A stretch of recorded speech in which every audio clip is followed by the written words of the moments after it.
This is the Dynasty Roundtable podcast, and we are back with another episode. This one I think is more to my liking than the last one of these episodes that we did, because this time around we're talking about trading your second round picks for these players. So we're still talking about trading rookie picks. Not gonna lie, the episode did pretty well, so that's why we're back doing this one. But I think that this one is probably more helpful. I mean, I could be wrong. What do you think, Matt? Do you think, at least that's what I think. I think it's much easier to trade second round rookie picks and get deals done there, or acquire second round rookie picks, because personally, I am probably on the other side of this scenario. Now, I'm going to throw out some players that I want here. That's the whole point of the episode. But I do think it's a much better conversation around second round rookie picks than first round rookie picks. Both good conversations, but what are your thoughts and opinions on this topic tonight? I think they could be equally beneficial conversations. I agree that the second round rookie pick, excuse me, is the easier to acquire, and you're generally going to see a lot more trades in the second through fifth rounds of your rookie pick than you will in the first. And that's a lot because the first round trades are generally done a season or so ahead of time. True. So the people who are anticipating these rookie classes, they're making these deals, years ahead of time. And the emotional value that those picks accrue year over year as you wait for that class, especially with a class like this one, the odds of you actually trading for a first round pick and the odds of you wanting to trade away your first round pick are pretty slim. But there are exceptions, and that's why the conversation is beneficial. With the second round pick, you're going to get a lot of mix up. It's not the typical. It's not generally the typical your first through sixth or fifth pick, depending on your league size, 10 or 12. First half of your draft is going to be the really bad teams. Back half is going to be the really good teams. In active leagues, these picks are getting tossed around all the time. Like, I was just with some of my friends at my bachelor party last weekend, and we were talking about we were trying to figure out who has all these picks in the second round, and it's just it's a shuffle of all these picks going around. And some people have 3 seconds and no thirds, and other people have 2/3 and 3/4. It's crazy what kind of gets thrown around. So those picks are a lot more open. I personally um kind of noticed as we were going through and prepping for this show that I really like the talent in the second round of rookie drafts. So I agree with you that I'm going to be on the buying side of these picks. And our themes, spoiler alert, are going to be a little similar to our first round show, where if we're selling these picks off right now, it's going to be for a value gain. Like, you're going to have to offer me something sweet to move off of these picks. Yeah, I completely agree with you. I was taking a gander at our Dynasty Roundtable Dynasty League, which, by the way, I need to get on this. We have 2 orphans in that league, and if you're interested, DM me on Twitter at Seth_Dewald, or you can email me at SethDewald at gmail.com. I have 3 of the second round picks in that league. So, and I think you made a great point, and I agree with you that the second round picks are, not only are they going to be easier to acquire, but I'm interested in them. I want to buy them. Like, I like a lot of the players that are going to be landing in the second round in this year's rookie draft. The the thing that, if you're trying to buy these rookie picks now, which I'm trying to do, don't get me wrong, it's a little bit too late, which is why, like, getting the first round picks is going to be really tough because everybody's getting excited. Second round picks a little bit more doable, but the thing that you talked about there that I think is so important, especially if you play on sleeper leagues where you can trade for picks a year from now, 2 years from now, 2026, 2027 class. And then I don't know exactly when the 28 class gets thrown in there. I don't know if that happens after. I probably should know this considering I play on some sleeper leagues, but the point is, in these deals that we're about to talk about, there's nothing wrong with, hey, can you throw in a 26 third? Can you throw in a 27 second? That's the angle to play if you're trying to add to a trade or if you think a trade's not quite fair. Now you might get shut down. Somebody might come at you and say, "No, I'm not going to do that. I'm not going to trade picks that far out," which fine, but at least exploring that possibility, I think, is what sharp dynasty gamers are doing, because picks 1 to 2 years from now aren't as sexy as picks right now, and it's just human nature to want the picks right now. So again, I think that was a great point, and I agree with you that these second round picks are going to be picks that I'm still going to try to acquire. And right now, we'll talk about, and we're going to go picks 201 to 212, and some of these might be similar in value, like obviously the 201 and 202. It's not quite the same as the 101 and the 102, but we're still going to go pick by pick, and we're going to give you players, and we're going to go back and forth. So why don't we start off with you, Mr. Babbage, at the 201, because we have two very similar players that I think, if you can make this happen in your dynasty league, I would absolutely be open to trading the 201. Yeah, so the 201 here, we have Caleb Johnson. And look, spoiler alert again, we're going to have, and when we talked about selling our first round picks, we got a lot of quarterbacks. Why? Because this is not a good class for quarterbacks. It's not talent rich with a lot of upside. There's there's some talent out there. Just real quick. So this is the consensus according to Keep Trade Cut, just like for our last episode. So Keep Trade Cut, in the order that they rank these rookies, Caleb Johnson would be the 201 as of right now. So just to clarify that, because you said Caleb Johnson, people might want to know, like, where's he getting Caleb Johnson from? Is that our rankings? Is that someone else's rankings? So anyway, sorry to interrupt you there. Yeah. I'm not gonna lie. I have you completely I fucked it all up. You completely cut off my train of thought, and I have no idea what I was even talking about before you started. So the 201. I actually, but this is horrible podcasting, but I'm going to go back, and since you said that, you reminded me, technically Caleb Johnson now is the 112 on Keep Trade Cut on their rookie rankings, but Matthew Golden was the 112 when we did our first round discussion. Okay. So I swapped them so that we would have a fairer frame of reference and we wouldn't talk about Matthew Golden twice. Gotcha. And then we would be able to talk about Caleb Johnson. But anyway, back in our first round mock, we picked a lot of quarterbacks. Again, like, you can have faith in Cam Ward, Shadur Sanders, Jackson Dart. That's fine. Let's be realistic about it, though. Like, there are better options out there than those quarterbacks, especially when you're talking about being able to trade some second round picks for quarterbacks in a super flex league, which is becoming the most common format for Dynasty. Justin Fields. It's not sexy, but if I could trade an early second and I don't have, 3 quarterbacks that I trust, I would go out and try and get Justin Fields, currently the starting quarterback of the Jets. Do we think Jackson Dart comes in and ruins all this? Because if Justin Fields is a starting quarterback, he has potential. Now, with Pittsburgh, not a great showing. 12 fantasy points per game. I'm not 100% sure if that is a fair evaluator from Player Profiler. Yeah, because they have a lot of games in here when he didn't really start. So when you actually look at the game log, he had a 23.7 point week against the Raiders.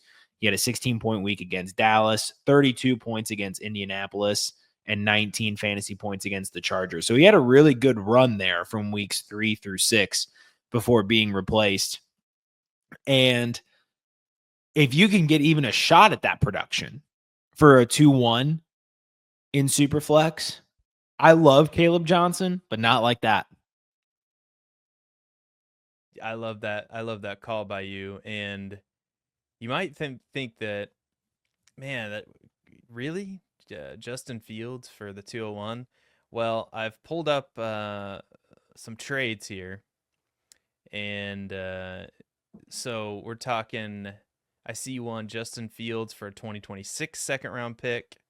That was 5 days ago, so well within him being signed by the New York Jets.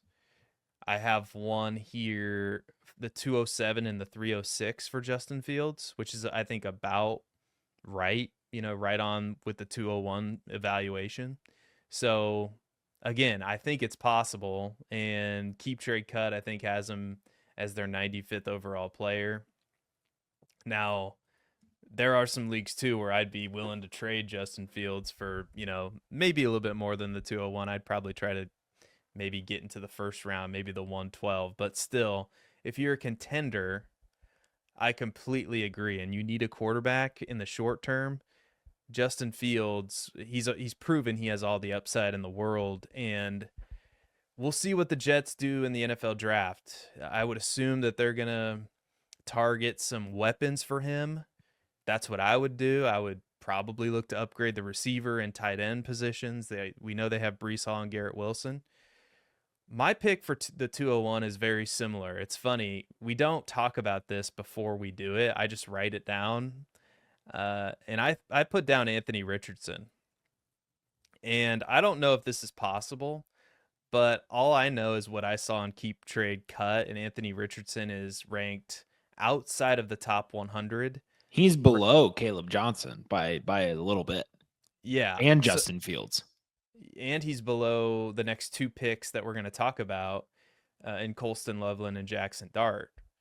So I guess the market has really soured on him. Now, this is tricky because there's probably an owner or a dynasty owner in your league, in multiple leagues, that is not going to sell Anthony Richardson. But you never know, right? I mean, I think I can't remember. I acquired Anthony Richardson for I think Bucky Irving, and I think that was the trade more or less.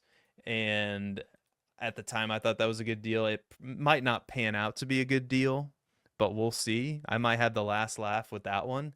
But Anthony Richardson, the Colts are going to give him every opportunity to win that job because we know what Daniel Jones is. Daniel Jones is a placeholder until they find the next quarterback if Anthony Richardson doesn't take a leap forward this year.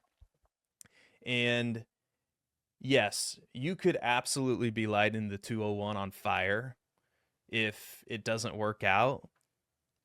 But in a class where we don't have a quarterback like Anthony Richardson with the kind of upside that he has, give me all the Anthony Richardson that I could possibly have for the 201, because that's the kind of swing I want to take with my rookie picks, especially in the early second round. And like I said, if it hits, it's going to hit in a major way, similarly with Justin Fields. So that's the direction I would be looking to go. Any thoughts on that before we move on to the 202? Yeah, I'll grab a hold of the wheel here and just steer us into the 202, just because my answer for the 202 was Anthony Richardson. Beautiful. A little bit further down in the value chart, so I was a little bit more comfortable, slotting him there, just in terms of consensus value. And because I'm not going to spoil it, but your answer was actually one of the first names that came to mind. And I didn't, have the stones to immediately put it in the sheet like I did Justin Fields. Mm-hmm. I obviously completely agree with the thesis because it's the exact same hypothesis or thesis, whatever, that went into my Justin Fields argument. It's it's exactly like you said. We might be lighting the 201 on fire.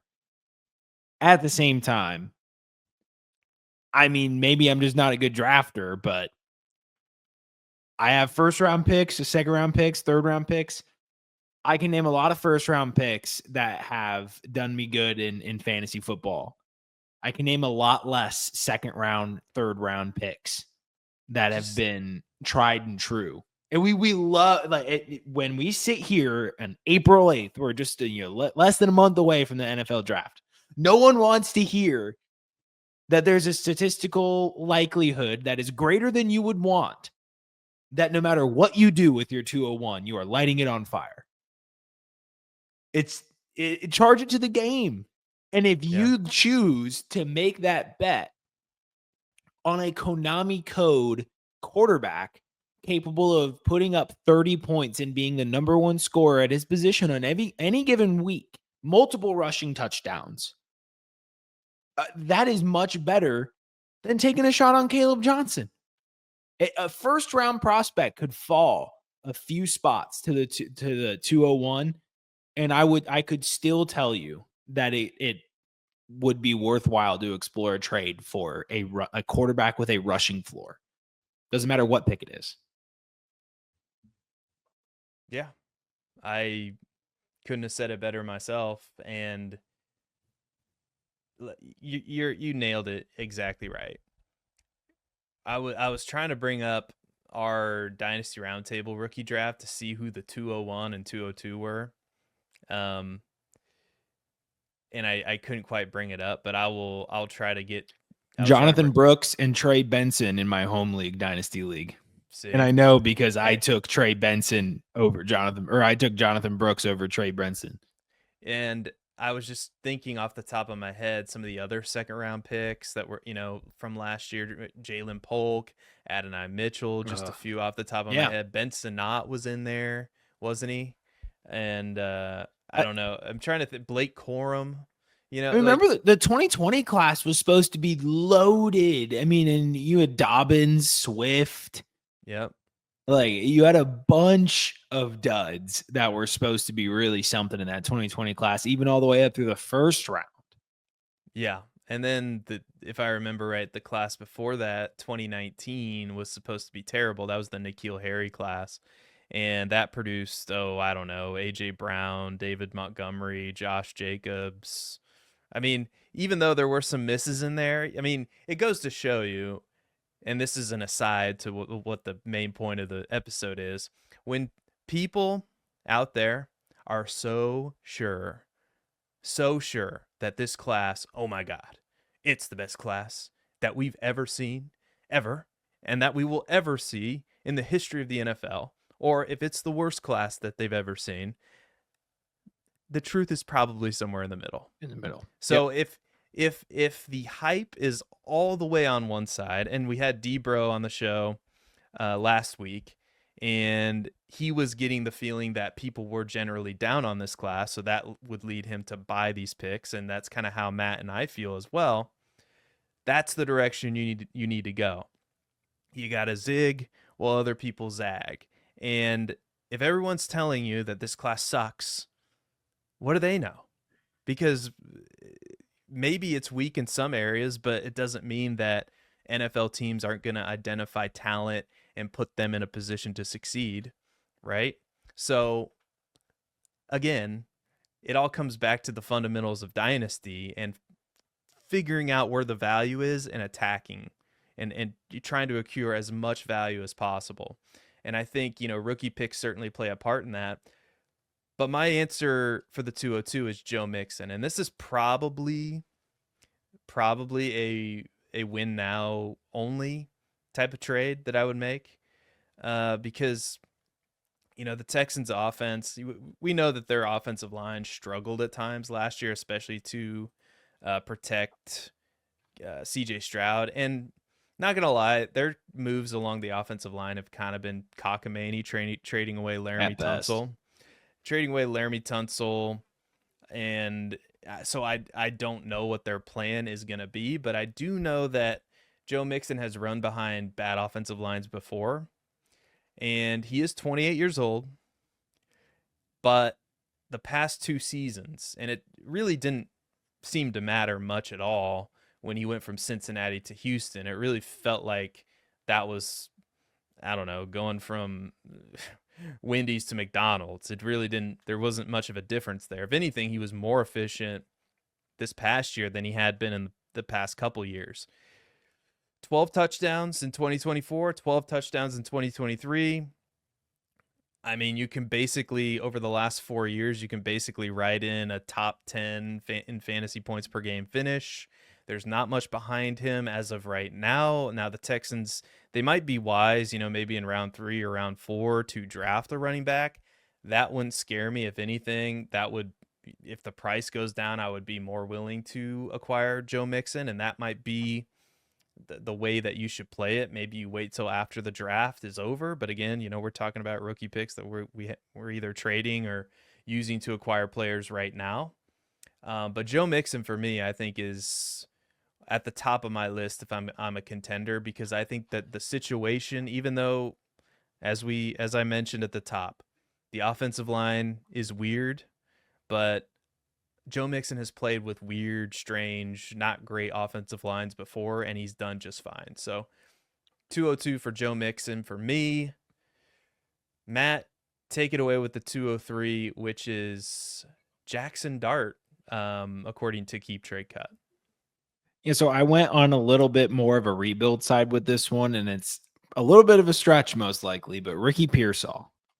So if we're looking at Jackson Dart at the 203, if I'm staring down the barrel of Jackson Dart, a young quarterback who, let's face it, gonna get some starting opportunities in this league. It's almost certain at this point. There's a lot of value in that in Superflex. I believe he has some athleticism to him. Maybe not a high rushing floor kind of guy, but someone who can get going and certainly break for 20, 30 yards a game, like like Mahomes when he needs to. I need something that's going to be sweet. And so I need a receiver with some promise. And I was going through Keep Trade Cut just to get a consensus read. And my process was I went to the pick and I started scrolling up. See who can I start dangling? Who do I value highly that the market also values highly that I can flip this pick for? And I had to keep going until I hit Ricky Pearsall. There just wasn't a lot that I did consider some veterans and going on a more win now side. I decided not to with an early pick at 203. So give me Ricky Pearsall, who's going to be involved in this Shanahan offense for at least a couple more seasons. And if he continues from what we saw last year, we should have a pretty successful season from Ricky Pearsall and potentially a wide receiver 2 career. Yeah, I love that. I think there's a lot of uncertainty with Brandon Ayuk right now. Obviously, they traded away Deebo Samuel. I will sometime after the NFL draft, probably in the middle of May, come up with some redraft projections that are also going to help me with Dynasty, and maybe we'll talk about these on the show. But just generally speaking, there should be some real opportunity for Ricky Pearsall this year, and I can tell you I'm probably going to like him at his current value in redraft as well, especially in some of these best ball leagues. So I love that call. Again, I went with an older player. I went with Devontae Adams, and like I'm really struggling to kind of figure out how this doesn't work out with him being in Los Angeles. I guess he could be washed, I guess that is a possibility. He is 32 years old, but he hasn't really given us many indicators that that's the case. He was wide receiver 11 last year, wide receiver 9 in fantasy points per game, had the lowest target count in the last 5 seasons, but take into consideration that he only played in 14 games, 141 targets in 14 games played, had the weirdest experience, weirdest reunion with Aaron Rodgers that I think any player has ever had. Clearly, it did not work out. And clearly the Rams still believe in him because they gave him that contract. I don't know how you felt when you saw that contract go across the ticker. For me, I was floored. I thought it was a lot to pay for a 32-year-old Devontae Adams, but the Rams historically have made some pretty good moves. They've built some pretty good rosters. Les Snead knows what he's doing. So far be it from me to question the Los Angeles Rams because they're a perennial playoff team, or at least it seems like they're always in the conversation. So Devontae Adams with Matthew Stafford, I know Puka Nacua is there, but I'm having a hard time figuring out how he's not going to get at least, and I'm talking at a floor here, around 130 to 140 targets this year. And to me, that's worth an early second round pick. And if I'm a contender, yeah, the 203. Now, if it's a league that I'm in, the Jackson Dart's going to be gone long before the 203 because especially if Jackson Dart gets drafted where I think Jackson Dart's going to get drafted in the first round, maybe to the Steelers. But in general, the 203 for Devontae Adams, I think it's a home run move for a contending dynasty team. Now, let's move to the 204, Mr. Matt Babich. And we actually have the same player here as well, don't we? Oh, check it off. You made me make a bunch of weird faces because you said 130 to 140 targets, and that number absolutely floored me. Yeah. Not that it's not likely or has a good shot of happening. It was just it was a way I hadn't really thought. And that would be on I hadn't the low really end. thought him and the Rams through that much yet. Like I hadn't really digested it that much yet. Yeah. Well, I'll just read you and I'll pull up, I don't really think, and let me just clarify this, because I haven't run like the full, the full projections, right? But obviously Puka Nacua is there, and now Devontae Adams, and I know they have Kyron Williams, who's not much of a pass catcher. But outside of that, they could add somebody in the draft, right? They have Tyler Higbee at tight end. If they got Jordan Whittington, they're probably going to develop him. Yeah, Jordan Whittington, Tutu Atwell, Xavier Smith. But man, the way I see it right now, and I think the Rams are about middle of the pack in terms of passing. I don't know if that matters all that much. I think the low end, because you look at what he's done over the last 5 seasons. Again, he's older, so injury risk might be a bit higher for somebody like him if he's especially, if he's going to be a full-time player, which I'm projecting him to be in this scenario. 148 targets in 2020, 169 in 2021, 180 in 22, 175 in 23, 141 last year, and again, only played in 14 games. So yeah, with the money they paid him, I think he's still good. Yeah, I'd make a strong case that Devontae Adams is. Let's just say I'll be into it depending on what the price is in redraft. I mean, you could. I don't know. I haven't checked the best ball. I haven't been in the best ball streets. I don't know what Tyler Knabley's up to, but yeah, I feel like that's fair. 130, 140 targets. Yeah. All right, back to the 204, Cam Scatabo. Yeah, we both have Geno Smith here. So, I mean, when you look at the past few seasons for Geno, it's been pretty consistent. He had a little bit of a down year in 2023, fell to QB 20 in fantasy points per game, but QB 8 the year before that and QB 15 last year in a pretty awful Ryan Grubb offense. He goes back with his bestie, Pete Carroll, and in Las Vegas, has Brock Bowers, Jacoby Myers, potentially Ted McMillan. Oh my gosh, I clicked mute and then had a hiccup, and that was just a heart attack of a moment there. Potentially Ted McMillan. Yeah. They're going to add somebody through the draft, maybe Ted McMillan early, maybe somebody in the second, third round. Who knows what the Raiders are going to do. But what we know is that Geno Smith he's an accurate passer, and he can do a lot with a little. The Seahawks had awful pass protection. He was able to overcome that. So I have a lot of faith in what Geno Smith is going to be able to do. And I think he's going to be a top 16 guy. So for a back like Cam Scadabo, like now we're starting to get to the point where we're starting to get a little bit less upside with each pick that goes along. And with that, guys like Geno Smith are just become guys where it's like 204 for Geno Smith. Yeah, every time. Give me Geno.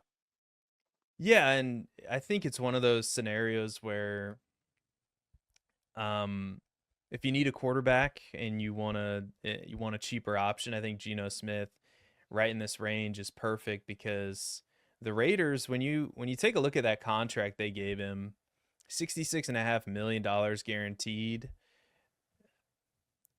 It's a $31 million dead or cap hit according to Spot Tracks this year, and that's an estimate. I don't know why I guess maybe the details of this contract aren't out yet. I'm not exactly sure, but so that would lead me to believe that it's probably a similar dead cap hit next year. So I would assume you're reasonably safe for next year. Now that doesn't mean that they couldn't draft somebody this year and try to develop them, but for sure you're getting a year of Geno Smith, maybe two. And when you take a look at what he's done, he's quarterback 13 last year, quarterback 15 in fantasy points per game. He's going to run a little bit. And he's perfectly servable as a quarterback too in Superflex. You could argue too that he had his best season last year. 70% completion percentage, over 4,300 yards passing, 21 touchdowns. His yards per attempt number was up at 7.5, is amongst the highest of his career, or tied with the highest of his career in 2022. So, yeah, I love that call, and I'll throw it right back to you. I mean, you can mention the other name if you want at the 204 or maybe at the 205, but I'll throw it to you to actually, do I whatever you want don't. to do. I had Najee written down, but did J.K. Dobbins re-sign with LA? Did I miss that bit of news? I honestly, I'm not. I'll Google it, and Because while Keep you're Trade Cut said Chargers, and so I was like, honestly, if Najee and J.K. Dobbins are sharing that backfield and Kamani Vidal's there, I don't want really any part of anybody there. Yeah, I'll check that because honestly, I'm not sure. And so I'll just say this: Najee contingent on having another backfield partner in J.K. Dobbins, but I think he's a free agent still. okay, I wouldn't be surprised if he ended up re-signing again if he's still a free agent. But 205, we have Jalen Milroe.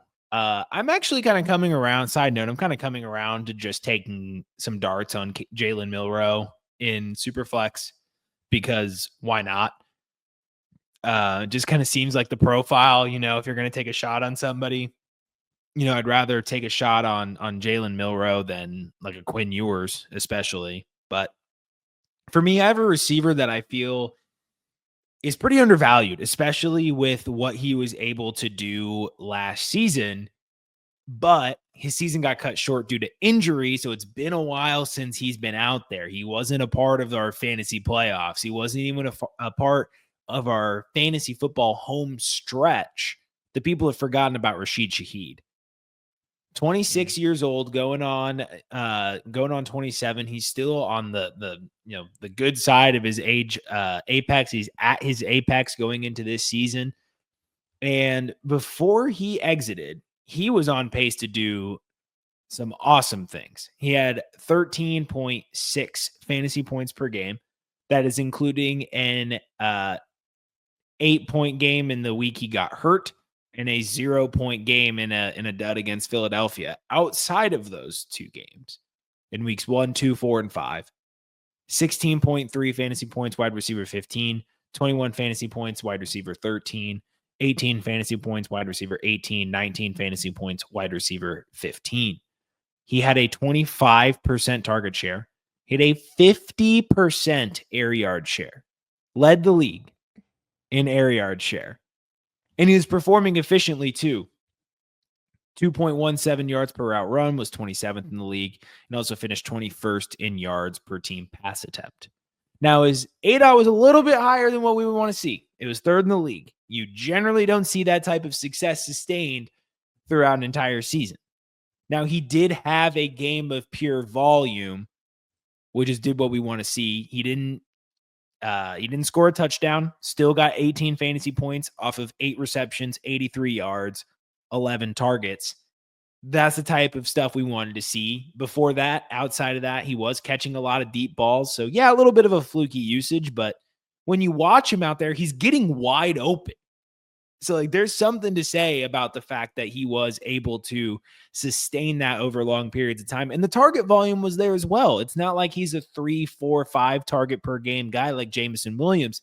He's getting 9, 7, 11 targets. He's getting used in the red zone. And now you have Kellen Moore coming in, who's probably going to deploy him a lot like a certain other 1B that we've seen before, except one that has a lot more top end speed and is dynamic in the run game.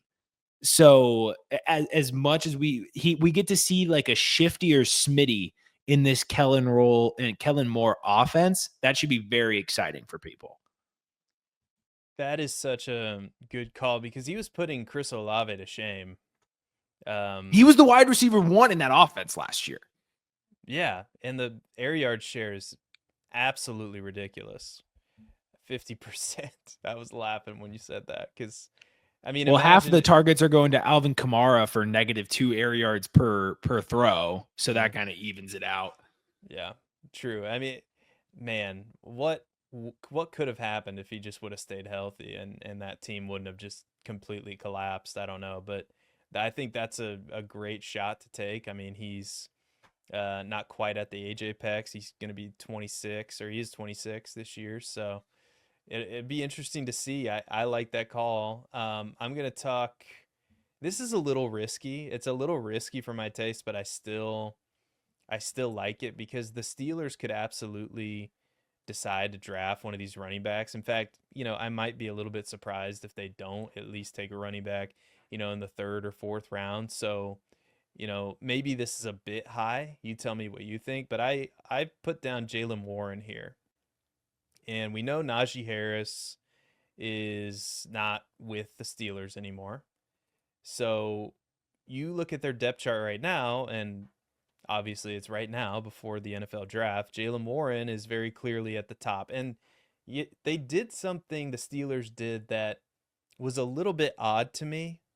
And you tell me what you think of this. They signed Kenneth Gainwell.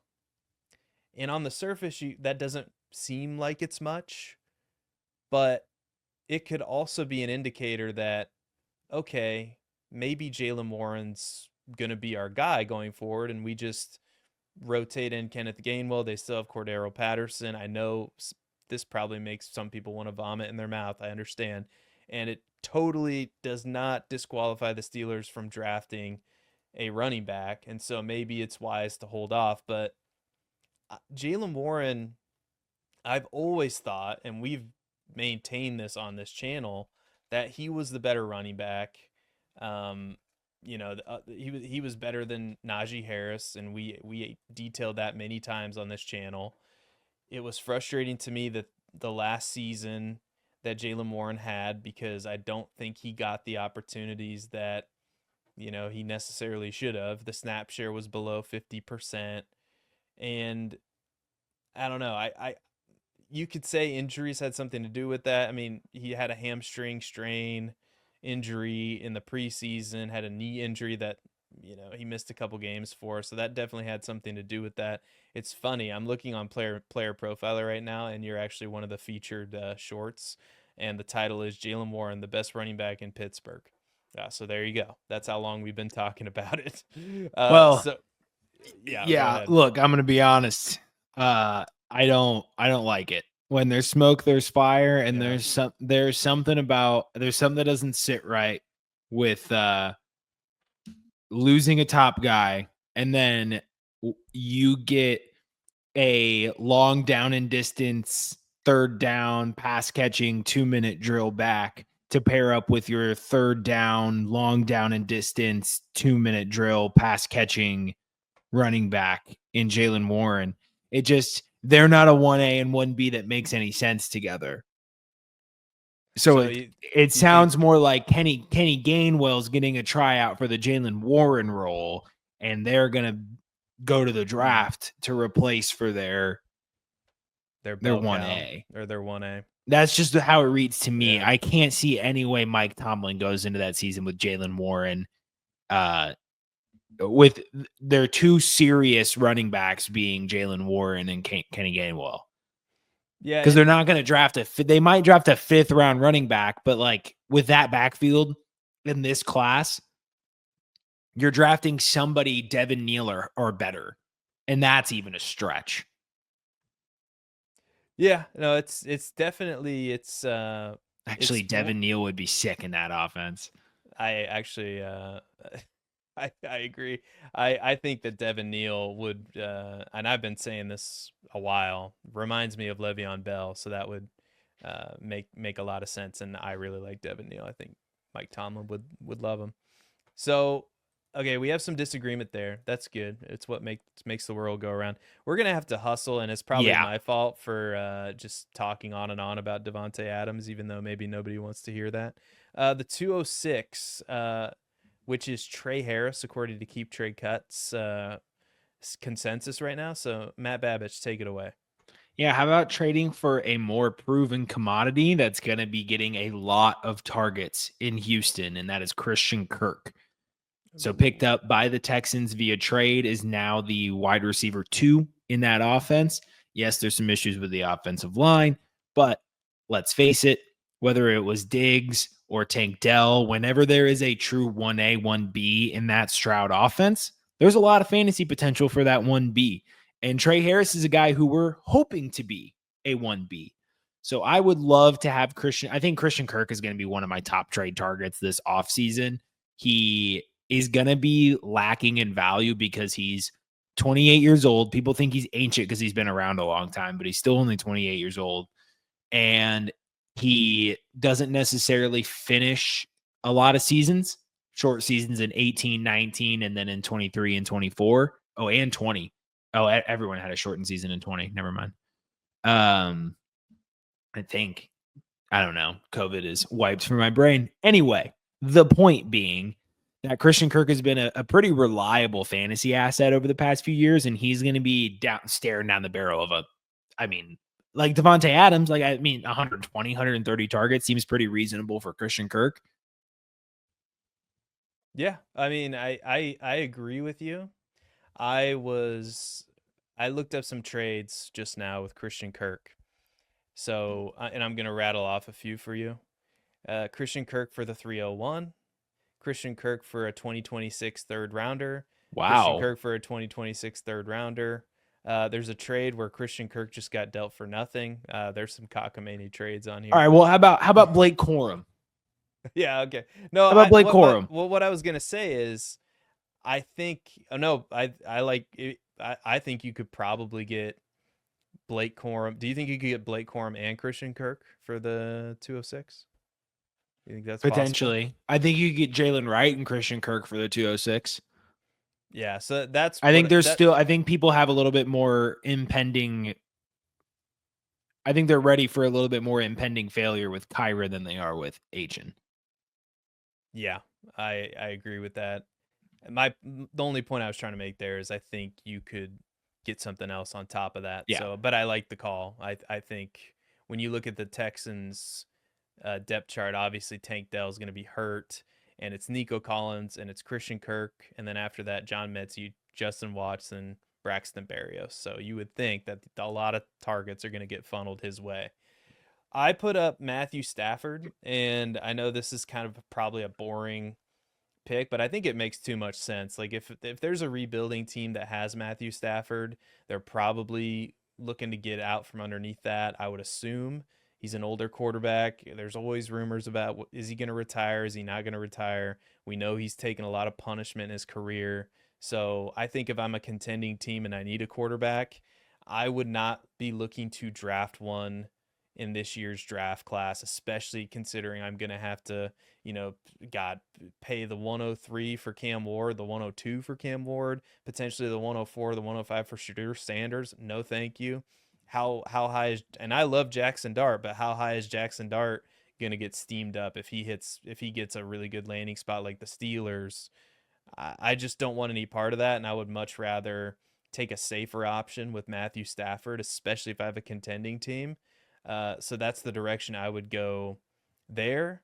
Let's move to the 207, and maybe we have about 15 minutes left, and I think we can do this.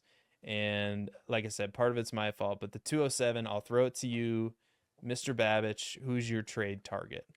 Yeah, I'll be shorter with mine. Dontavian Wicks here. I know Oh, there's going to be some apprehension here, especially with his slow start into the league, but kind of reminds me. He does not remind me of Devonte Adams stylistically at all, anything like that. But Devonte Adams. Once I remember watching football with my dad, and we called Devonte Adams Stone Hands, and that was like in the first couple of years in his career when he struggled with drops, like before he really took off. It might have been just his rookie year, but in my mind, I'm picturing it was like 2 years. But Devonte Adams struggled with drops at one point, and Dontavian Wicks, that seems to be his biggest barrier. You're going to look at the route participation and the target share, and you're going to say that's low. He can't earn targets. That's not necessarily true. When you break down the film, the route running, different route charters have shown that Dontavian Wicks is always getting open. Matt Harmon, Fantasy Points, Player Profiler, they'll all agree that Dontavian Wicks gets open. The problem is he struggled with drops. So if Wicks can finally correct this, he can have a massive target share in an offense that's desperately needing somebody to step up and be a number one. He has the best likelihood of being a number one. He's just got to get over that drops issue. So I think there's a big upside swing there with Wicks. I like the player. I hate the value. I don't think that you have to give up the 207 for Dontavian Wicks. I like where your head's at. Um, I think you could easily pay a third rounder for him and make that work. Just Well, similarly with Christian I Kirk. can't keep putting no one as my answer for these. Oh, all right. I have to go. There's going to be unrealism in some way. Like I'm either going to Yeah, trade for somebody. we have to keep up the illusion, the show, right? I mean, we have to I'm put on a good trying. show for the people. Yeah. I like it. I like the player. I honestly hate Matt LaFleur for fantasy. I don't understand how or why he utilizes some of the players that he does. Uh, but I like the player. Disagree on the value. Isaiah Pacheco for me, and I think that there's a chance. Again, it's risky because you're taking a running back that could get replaced. I understand that. But you remember back last year when Isaiah Pacheco was a second round rookie or second round redraft pick? You remember those days? Because I do. I remember Isaiah Pacheco was a prospect we were excited about, especially in this Chiefs offense. And guess what? Even if the Chiefs take Bashul Tutin, which is probably the nightmare scenario, or I would be shocked if they take a running back in round two. I think the earliest they take a running back is with one of those 2 third-round picks that they have. So one of those could be Tutin, one of those could be Dylan Sampson. That's the nightmare scenario. I still think Isaiah Pacheco is going to have a role because he was coming off of an injury. He was rushing back so he could help his team with their playoff push. And I think, simply put, I think he's a lot more effective than he showed towards the tail end of last year, which is all anybody's going to remember. Potentially, you could pay less than this, I think. I thought about moving him down a little bit further, but it's Isaiah Pacheco for me. I'll throw it to you to respond or talk about your selection at the 208, Mr. Babbage. So for Devin Neal at the 208, I took Derek Carr. Pretty much on the same theme as all the other times I've selected a quarterback here. As much as I love Devin Neal, I think it's a good point he probably would realistically just be my answer for the 207 too, which is just a starting quarterback that has some depressed value that is, when healthy and active in games, generally a mid-level quarterback. And in Superflex Dynasty, that's very valuable, especially when you're talking like getting close to the back end of the second round. So Derek Carr, one man's trash is another man's treasure. Yeah, I think a lot of people are down on Derek Carr, and the truth is he's a fine option to throw in your second slot for your super flex spot. I mean, he is what he is, and we know what he is at this point.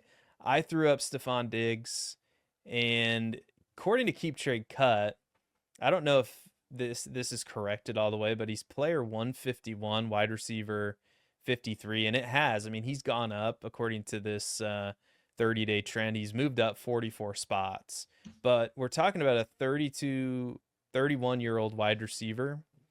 And if there's somebody that, I mean, I think he wound up in the perfect situation with Drake May. It's the perfect need, perfect situation. And similarly to Devontae Adams, I think he's going to get a lot of targets. I don't know if it's going to be to the level that he saw with Josh Allen in Buffalo, but he's going to get a lot of targets. The money speaks volumes, and it's possible they add a wide receiver in this draft class, but outside of the top options, I think we're talking about more developmental prospects. It's not that I don't like some of the wide receivers, because I do. I like some of the sleepers that we talked about with Debro. But outside of, if they don't get Luther Bird and if they don't get Emeka Egbuka, they're probably not going to get Tedero McMillan.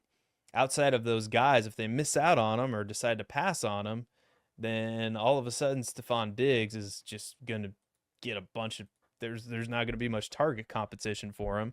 So I think that that's a good bet to take. Obviously if this is going to be a contending team only kind of pick, but I really like Stephon Diggs going forward. 209, which is Isaiah Bond according to Keep Trade Cut. That's a little rich for me, but whatever. Matt Babich, who would you trade for the 209?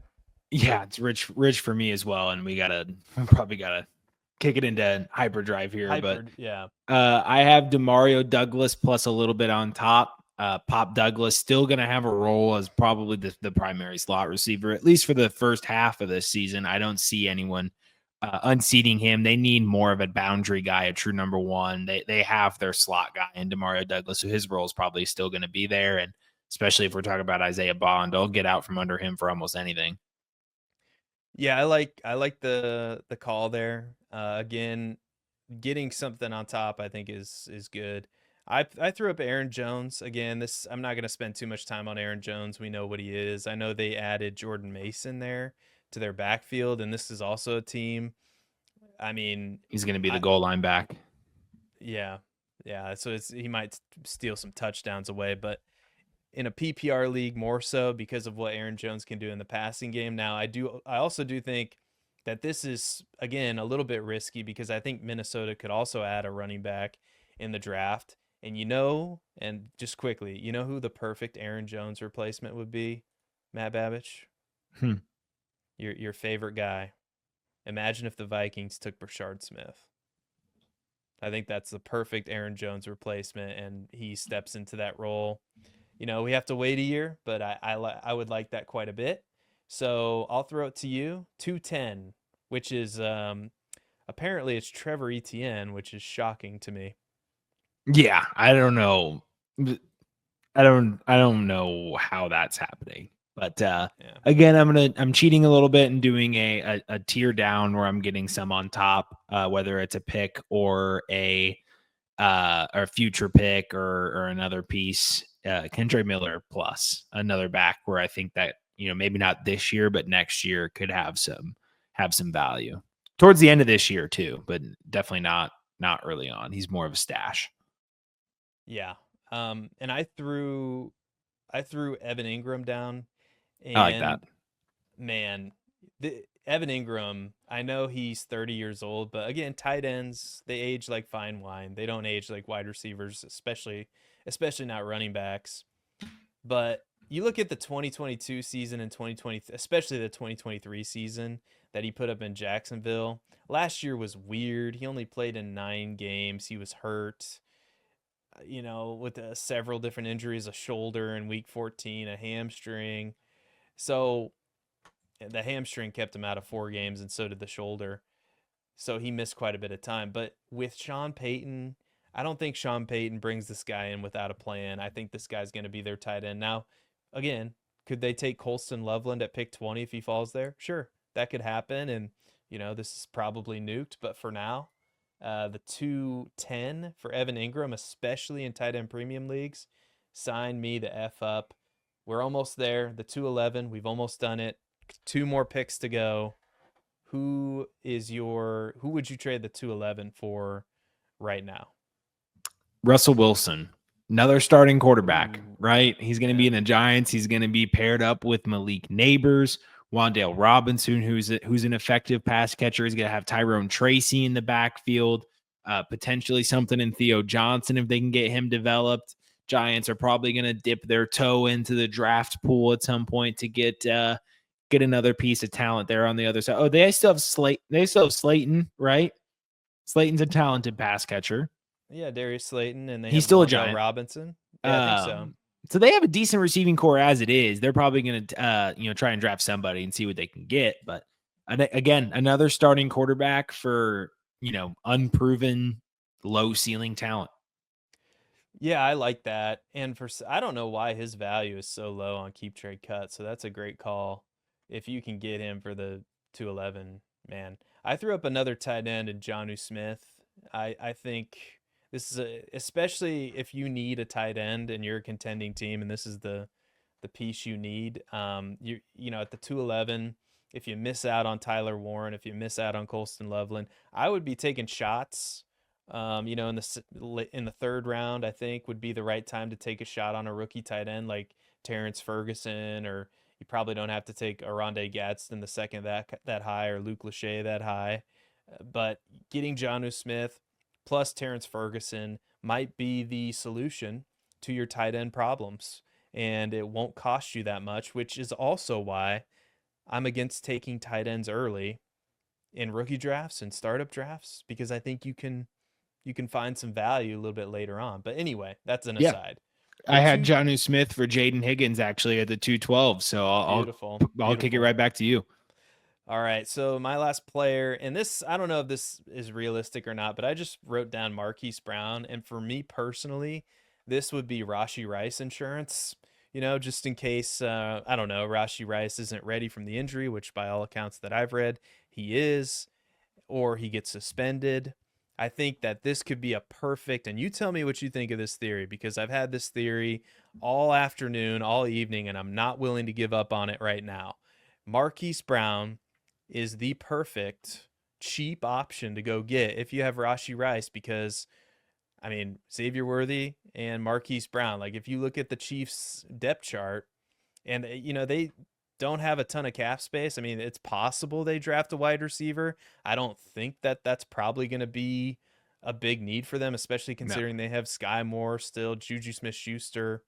They did lose Justin Watson, but their 3 receivers are going to be Xavier Worthy, Marquise Hollywood Brown, and Rashee Rice. And if you have Rashee Rice, do yourself a favor, go out and get Marquise Hollywood Brown, because that's going to be the perfect on ramp if you need one to Rashee Rice, because Hollywood Brown would be startable if Rashee Rice is not playing. He might even be startable if Rashee Rice is playing. So go ahead, go get Marquise Brown. And we did it, man. In less than an hour, we have a whole minute and 30 some seconds to spare. What do you want to do with our time that we have?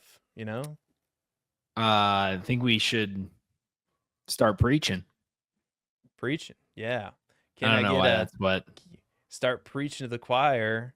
Well, we usually aren't recording by 8:30 still, and I think I've hit my loopy stage. All right. Well, go follow Matt Babich and all his loopiness and all of his loopy takes at Babbage_Matt10. You can follow me at Seth_DIEWOLD. And you can follow the show on Twitter at FF Dynasty Table. If you like this, click the like button, subscribe to the channel. Any final words for the people before we tell them not to care about Aaron Rodgers? I'm hearing that Aaron Rodgers might be joining the special Pat McAfee show in Pittsburgh and announcing and taking out from the media pundits that he's joining the Pittsburgh Steelers. Lord help us. Lord bear us strength if we have to endure another season of Aaron Rodgers. They're going to get Hard Knocks too. Oh God. Throwing interceptions, blaming it on his receivers, blaming it on his offensive line, blaming it on everybody but himself, because that's what Aaron Rodgers does, because he's been a prima donna, he always will be a prima donna, and he is the most talented unsuccessful quarterback, I don't know, since Jay Cutler. I mean, he's got to be up there. He won a Super Bowl with a top 5, top 10 defense, and that was all she wrote. He was trash in the playoffs ever since. I took us over an hour because I had to rail on Aaron Rodgers because nobody cares about Aaron Rodgers. Wiseman for Heisman. Chase Brown. Chase Brown look a little dicey these days. Maybe they draft a running back. Maybe you get out on Chase Brown. I don't know. We'll see you next time, everybody. Have a great night, evening, morning, whatever day you're in, whatever time of day you're in.